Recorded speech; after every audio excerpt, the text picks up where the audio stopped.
So I believe those who left are interested in Korea. My name is Tim. But well, yeah, I mean, it's better to have, you know, quality over quantity. So hopefully this. So let me start with introducing myself. My name is Tim. I'm the co-founder and managing director of Rebound Mobile. We're a Helsinki-based marketing agency. We help mobile app companies to penetrate Asian markets. And today I'm going to tell you the story of how we actually started with, what we actually started with, and what we have achieved so far. We're a small agency based in Helsinki. We're only 6 people. 2 people are missing on this photo.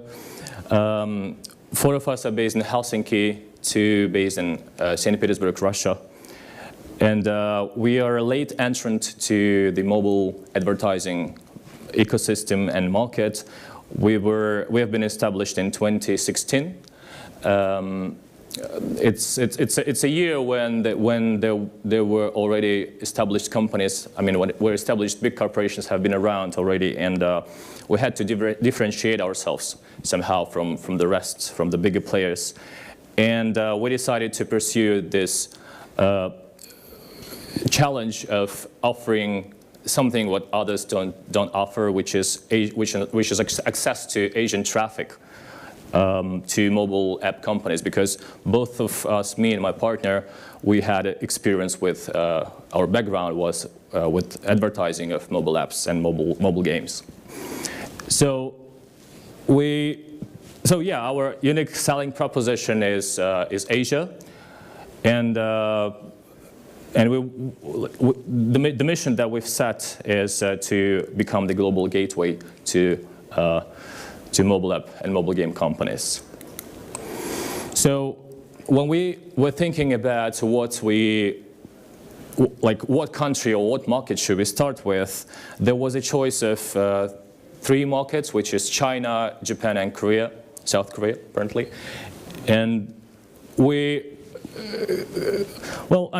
had 2 things in mind that we considered. The first one was that the market has to be big enough and attractive enough for our potential customers. And second, it has to be moderately difficult to penetrate, because there has to be some sort of an issue which we were supposed to solve. And that issue has to be this difficulty of penetration or entering that market. And all 3 of those are China, Japan, and South Korea are decently big. And well, as for China, it's very difficult to penetrate it. So we completely got rid of that option right away. Although China is being the biggest market, very attractive, but unfortunately, due to cultural differences, especially due to the governmental regulations, I believe, we got rid of that option right away. And then Japan is, Japan is a very attractive market. It's got a lot of gaming enthusiasts there in Japan. And we really had a difficult choice between Japan and South Korea. And with Japan, it is a little bit, in South Korea, the Western content and our main customer base was supposed to be on the West. So Koreans are more welcoming to the Western content. So we decided that we should go with Korea. And also the competition, with Korea being the smallest market out of these 3, the competition is apparently much less there, which was supposed to allow us to get a better traction and much easier. And as I mentioned, the Western content is much welcoming, much better accepted in South Korea. So, well, you can imagine this. Back in 2016, we, the team of 3, back in the day, although we did have this marketing background, we did know what is return investments, and we did know how to manage marketing channels, but it was a completely new story. I mean, South Korea was a completely new story to us. So, I mean, it's a tremendous learning process that we achieved a lot of. We achieved a lot of knowledge on the way. And a few words about our strategy.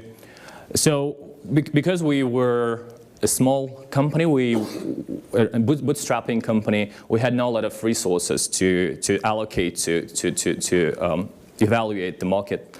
So we decided to go lean, so to speak, and we decided to partner up with a local marketing agency to actually try the waters and see what the actual traction is there. Unfortunately, that experiment didn't really go well for us. I mean, we've got from the demand side, there was apparent demand from our clients. They really wanted to penetrate the South Korean markets, but from the supply side, it was difficult to cooperate with Korean agency. So we decided to, and yeah, one more thing is that because the Koreans are very I mean, the culture is very different from the Western. The creative production had to be outsourced to local creative agencies. So we partnered up with an agency. I think we've worked with them for about a couple of months. Unfortunately, that experiment proved unsuccessful, and we decided to hire our own manager who speaks Korean, and to go ahead ourselves basically, and to start accumulating the network of potential ad networks. We started with, and yeah, we had a choice of going with CPM, CPC based ad networks, or to go ahead with CPI ad networks, and apparently the CPI was the obvious choice for us because it would allow us to pay only for the installs that we buy, which would make things much easier and less risky. So we hired that manager. The manager started pitching to ad networks and trying to make them work for us, but unfortunately, not all the networks were really interested in our cooperation, or they wanted to have, they either asked for too high and demanding commitments for us, such as to make down payments, or to big budgets for us. So we wanted to keep it lean. So I mean, we had to find some sort of ad networks which were willing to work upon our conditions. We've found a couple of such ad networks, which are both CPI and performance-based, and which also were willing to work upon our conditions. We've scaled interestingly is that after you start working with such companies, at some point the other companies reach back to you saying, those which actually, like a few months back, they refused working with you, they start reaching out back to you asking to provide them with your campaigns. And so we gradually increased our scope of ad networks, and gradually moving over to CPC and CPM based ad networks, essentially. So, I mean, it was a tedious process that took us about half a year to generate the network of local, to generate the scope of both performance-based and CPC, CPM-based networks. And then the ultimate strategies, which we still haven't achieved, but we're on the way there, is to run branding campaigns. So what we noticed was that local gaming companies, they spend tremendous amount of money to run branding campaigns, as opposed to Western gaming companies, which are well off running, performance-based advertising on Facebook, Google, you name it. And it's not the case for Asia, not in particularly Korea. As far as I know, in Japan, it's the same story. So they run branding campaigns. And this is the point, this is our next target. So this is for strategy. And well, basically, what we've learned on the way was the main difficulties that we faced working with Korean ad networks was the language is apparently the difficulty. The Korean agency which we started working with, although the managers did speak English quite well, there still was some sort of a miscommunication. I don't know how it works, but unfortunately, even though we both were speaking the same language, unfortunately, not always did we come to mutually beneficial conditions. Then there is also a layer of, or let's say, lack of trust between our companies, probably partially because of the different mentality. Well, I mean, this lack of trust is a really big issue. Unless you start working with them, most likely they either you consider that they aren't going to that they will well, I mean, there is a lot of lack of trust, so just bear this in mind. And then, as for time zone differences, this is also important. So we're based in Helsinki, which is 6 hours behind Seoul. So when we reached our office at 9 a.m., it's already 3 p.m. in Seoul, and apparently their day is cut approximately in half. So we have only half of their working day that we can communicate. This is also important. These are difficulties. Working with local agents, I mean, these are the main difficulties. Working with local agencies is tricky, partially because of the lack of trust. And then agencies are, I don't know, but really difficult to trust, companies that you haven't seen at least, right? So you'd rather, if you have a chance, pay a visit to Korea at least once, just to meet people in person. And then running with, well, as for language of the users, Koreans don't really speak, or not too many Koreans speak English language or understand it. So creatives have to be localized. Ideally, they have to be culturalized as well. So try outsourcing creative production to some local agency, or try hiring somebody who can create Korean creatives. This is really important. As for the traffic distribution, it's if you split it between the local ad networks and the global ad networks, the majority of traffic is coming from the global ad networks. And I mean, you can be quite well off if you don't really know the local ad networks. You'll still generate the majority, or will still be able to get the majority of traffic from Korea, from the global ad networks, including Facebook, Google. The local traffic is good in case if you want to go all out and are kind of setting a target of achieving some sort of top grossing position.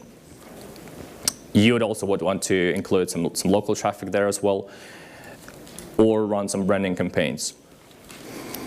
And running branding campaigns is fairly easy in Korea, unlike on the West. Most of the local CPI networks are of decent quality. With some of them that we've noticed, some of them actually do run or do have some fraudulent traffic. And you have to bear in mind that no matter how good they will be trying to persuade you that they deliver high quality traffic. You have to bear in mind that there is a possibility of fraud, about 20% from our experience. The local ad networks and local partners would want to push you their own conditions and terms, such as prepayment and high budgets, but don't take it as a rule of thumb. They always can negotiate the deal, can negotiate and are willing to follow your terms if you keep insisting. And yeah, as I've already mentioned, local gaming companies, they run a lot of brand advertising. So if you wanted to focus on South Korea, you have to consider that. And from that standpoint, try to run a mix of performance and brand advertising. All right, so well, this is the summary. Real quickly. Try to work directly with local ad networks. It's really tricky to work with local agencies. You can give it a try, but our experience wasn't very successful. Hire Korean-speaking manager, because it's impossible to cooperate with Koreans or with Korean partners unless you have somebody who speaks Korean in your team. Localizing and culturalizing all the stuff that you have, all the stuff that you expose to public or to your gaming audience there. Keep working with global ad networks. Try to increase the scope of the networks that you have, that you run with currently when it comes to Korean traffic as well. Keep an eye on local fraudsters. There are local fraudsters, so keep an eye on them. And if you want to go all out, consider brand advertising. Thank you very much. If you have any questions, we can ask them after the talk, or we have time for. We've got about minutes. Okay. Any questions? All right. Anyways, thank you very much. I'll be available. Thanks.